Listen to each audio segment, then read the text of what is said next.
লকডাউনে গৃহবন্দী, তাই একটু অতীতের স্মৃতিচারণ। আর সেখানেই দেখা হয়ে গেল তোর।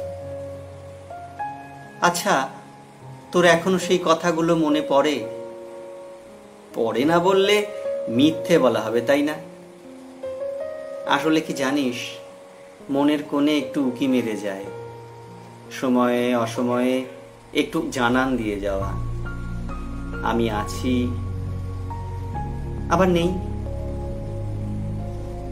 আবার এটাও বলতে পারিস, আগের মতো আর সময় হয়ে ওঠে না তোর অনুপস্থিতিকে অনুভব করা।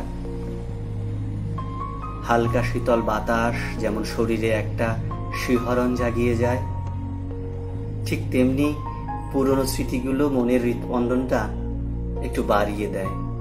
ব্যাস এইটুকু। অতীতের কয়েকটা পাতা দেখতে দেখতে আরো অনেক কিছু মনে পড়ল। সবই এখন অতীত, তাই না?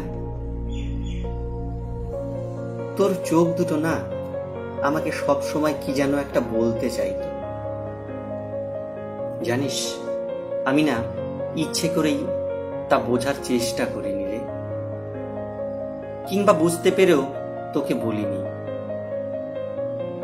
আচ্ছা, আবারও যদি হঠাৎ আমাদের দেখা হয়ে যায় এই লকডাউনে, তুই মুখ ফুটে কিছু বলবি, নাকি আমাকে আবারও তোর চোখের ভাষা পড়ে সব বুঝতে হবে?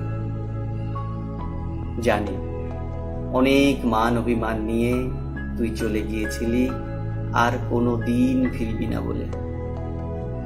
আর কোনো দিন হয়তো দেখাও হবে না।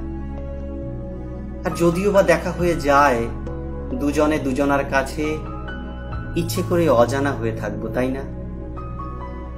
পড়ে থাকবে শুধুই কিছু অভিমানী অতীত। ভালো থাকিস। এই লকডাউনে ধুলো মাখা স্মৃতি নিয়ে এই কামনা করি।